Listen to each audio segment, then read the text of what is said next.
Let's go to Bailey in Salt Lake City, Utah. What's up, Bailey? Hey, how are you? I am dancing on the ceiling, Lionel Richie style. What are you doing? Oh, I'm just hanging out. Hanging out, vampire style, Lost Boys style. So what's up?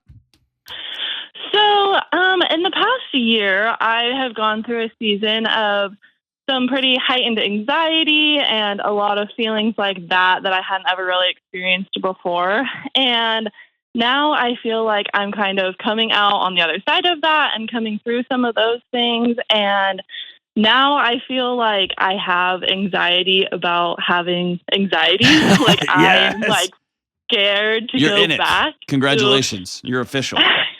What was the impetus behind the increased anxiety? What happened last year? Well, I was in my first year of law school. Bailey, lead with that. I started law school. You can just put a period at the end of that. It's like, oh, you're going to be anxious and depressed. And why? Like, good grief. How was it? It was good, and I really enjoyed it was a great year. I really enjoyed my experience, and I'm glad that I am through it for sure. But I think it definitely sparked just this heightened level of all those types of feelings that I had to deal with and I hadn't ever dealt with before. And now I'm scared when I start to feel like that a little bit. I feel like I'm scared to kind of go back to that place that I was in. Oh, excellent. Okay. So do you know my background with lawyers and law students? Just a little bit. Okay. I was a dean of students at a law school. Okay. And I spent 5 years. It was transformative for me. As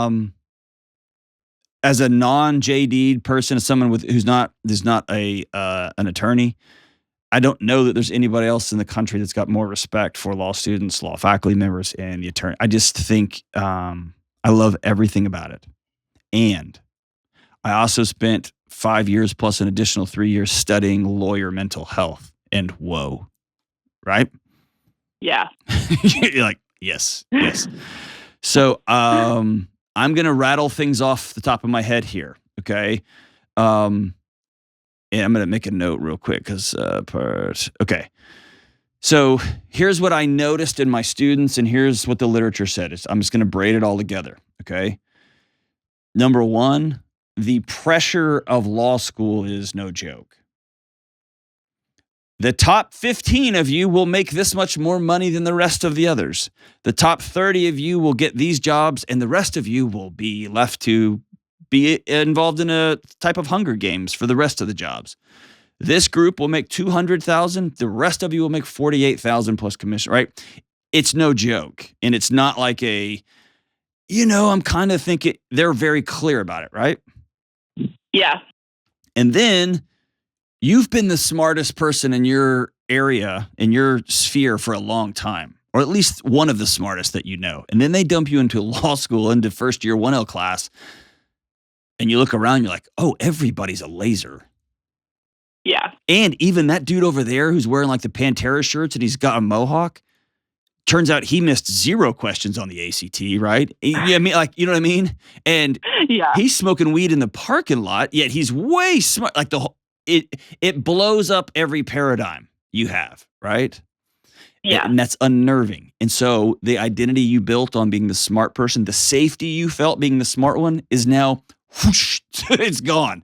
And a lot of people experience this when they graduate college and they go to their first job. Like, oh yeah, I'm a hard worker. And then you show up and you're like, everybody here's a hard worker. And if you make that sale, you take food off my plate. So you don't make that sale. That's my sale. Right now, all of a sudden you're like, I don't know. And then your body just starts sounding the alarms. Okay. The third one is you stay up, you work 20 hours a day. Is that fair? Yeah. Yes. It's studying. And then the whole, don't tell me what law school you are attending, but is it Socratic? I mean, do they say read the chapters? Socratic method. Okay, awesome. Okay, so if you don't know what that is, if you're just listening to this, here's how law school works. They say read 500 pages between now and next class. And that doesn't mean just scan your eyeballs over it. That means you are going to chart out everything you read, all of the cases, why the attorneys did what they did, why the judge said what the judge said, why the plaintiffs and the defendants did what they did. You're going to go through all of that. And then you show up to class, and your professor's at the front of the class. And he may say, Bailey, tell us about case whatever. And Bailey stands up, and for the next 45 minutes, it's Bailey versus the professor.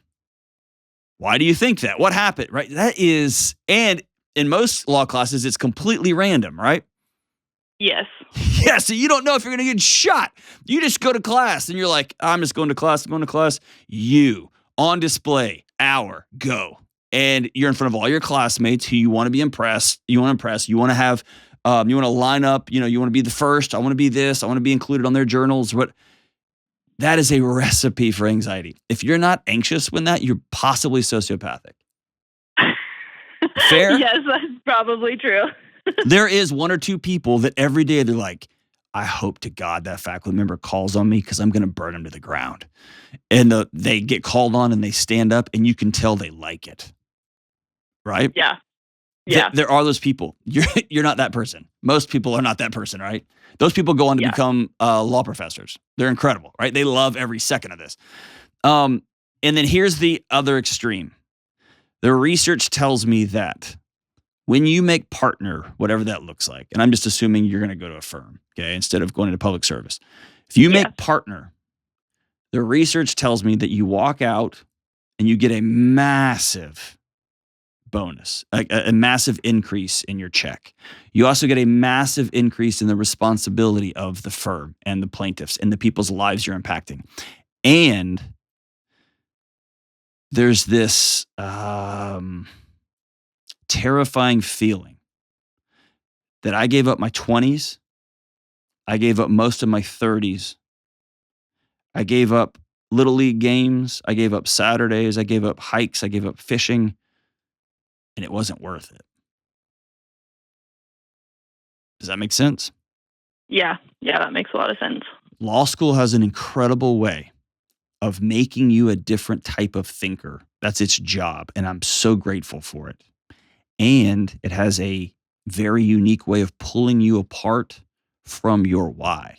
Why am I doing this? Why am I trying to get on this journal? Why do I want to be in the top 25% of my class? Why do I want to work at this particular firm? And they continue to push you towards external metrics. Look at the cars you can have, at the homes you can have, at the money you can have. And if that's what you're about, that's what you're about, man. There's people who do it for years and years and years and years and years. I've just sat at a lot of the lawyers assistance programs meeting. I've met with them. I've researched them. I've presented at their conferences. Whew, man. It's an exhausted, burned out, tired crew, right? Yeah. And I think that there's a plan that they put you on in law school that you're going to graduate and you're going to go to a big firm and you're going to make a lot of money. And I am kind of not bought into that plan. And I am in this season of being I want to build a good life for myself, not just a good job for myself. And so trying to balance that all at one time is challenging, to say the least. And so and I'm also just at heart a planner. I would have every detail of everything planned out for the rest of my life if I had the capability. And so I kind of feel a lot of days I'm just in a constant mental battle with myself of I want to do this, or no, I want to do this, or this is what I want to do, but I can't control this aspect, but I want to control this aspect. And I feel like I am coming through some of those things and learning how to handle some of those things. But then when I start to feel like that again, I almost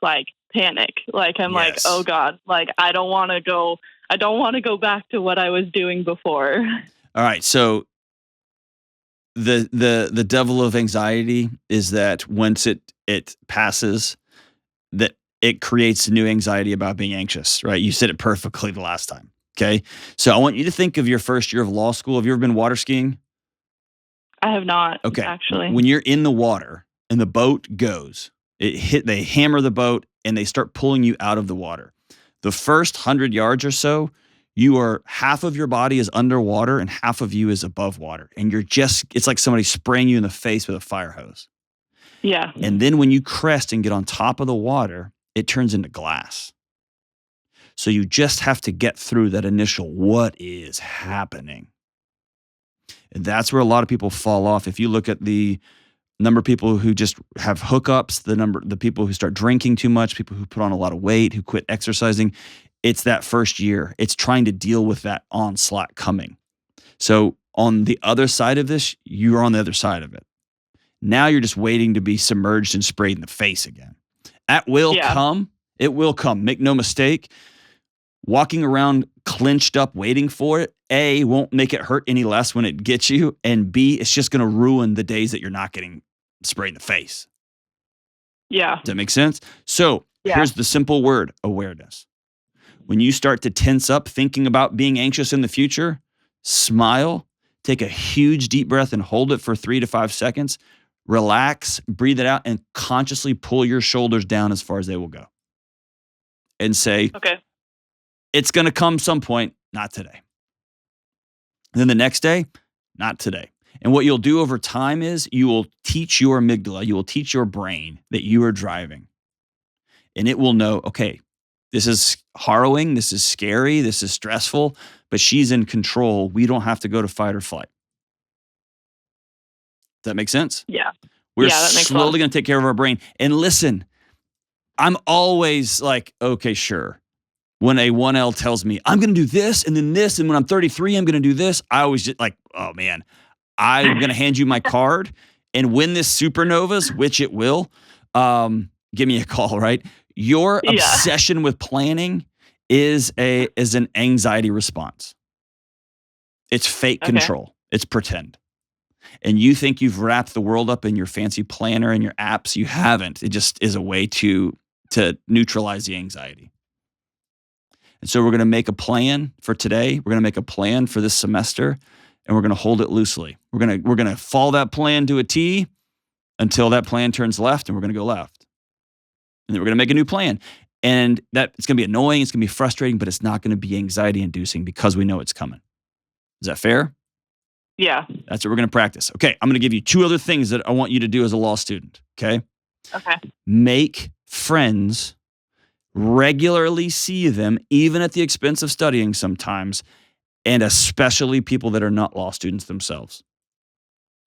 Okay. Okay? Law students and lawyers, their weapon of choice is human interaction. And when you're a boxer or an MMA fighter, you go to work, you go to the gym to practice fighting, and you put on gloves and you put in a mouthpiece and you punch other people. And then you take your gloves off and your mouthpiece off and you go to the grocery store. And you can't punch people at the grocery store because you're not at work anymore. Attorneys do not have, they don't take their gloves off. They don't take their mouthpieces out. They just go to the grocery store. And you are learning skills because this is your job to defend the people who have no voice. You know how to eviscerate somebody, how to take somebody apart. And because have you already been accused at the kitchen table or Thanksgiving dinner? They're like, all right, that's enough of that. Yeah, my mom tells me I'm lawyering her. Yeah, sometimes. you know why? Because you are. You're like a kid that just got a Nerf gun and you're shooting everybody with it. It's fun, but only for you. And here's what happens. Your circle gets smaller and smaller because people don't want to hang out with you as much anymore because all you talk about is this and this. And can you believe this? And have you read the whole thing on your Apple iPhone, the whole section? You know what they actually take? You're that person. And then you only end up hanging out with other attorneys. And everyone's exhausted and everyone's trying to one up the other one. And so then you start meeting at bars. And then now we're down the road. See what I'm saying? So and I think that group of friends, I have a good group of friends at school, but that breeds just a lot of the anxiety and stuff too. Like, it's great to talk to other people about the experience, but I also fully believe that law school is a very individual experience for every person. And so sometimes hearing about everybody else's is just like, oh God. Yeah. And if you're like, well, I didn't think that class was that hard, then they look at you like, oh, you're one of them. And if you say, oh, that class was so hard, they're like, I've got her nailed to the wall, right? You have to have community in law school, period. Attorneys have to have community at their firm, in their local bar associations. You got to do that. And also, you've got to have friends that are not in that world, that are just talking about their pets and lawn care and things like that. You've got to have other people.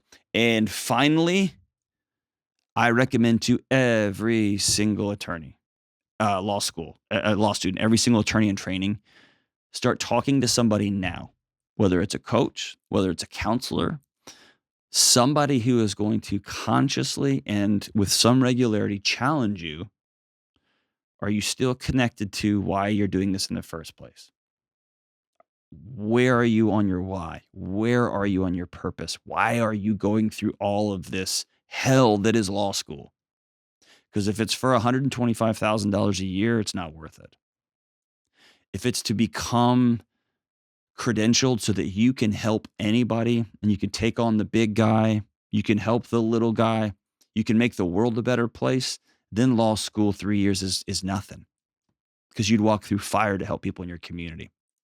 And that's why I just think I have such high respect for law students and law faculty and attorneys because of what they are able to do for the least of these in our communities. And yes, there's morons. There's morons in every industry. Good grief.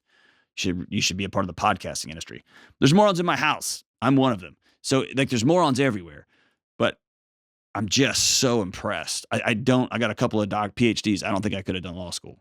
I couldn't have gone to war like that every day. And so I'm so in awe of you who do it. Like Bailey, I want you to always remember who you're going to be at the other end of law school, as you enter the legal profession, as you fight for a living for other people. Where can you take those gloves off, take your mouthpiece off, and say, whew, I'm Bailey. Let's go get something to eat. Talk about dogs or pets or whatever it is.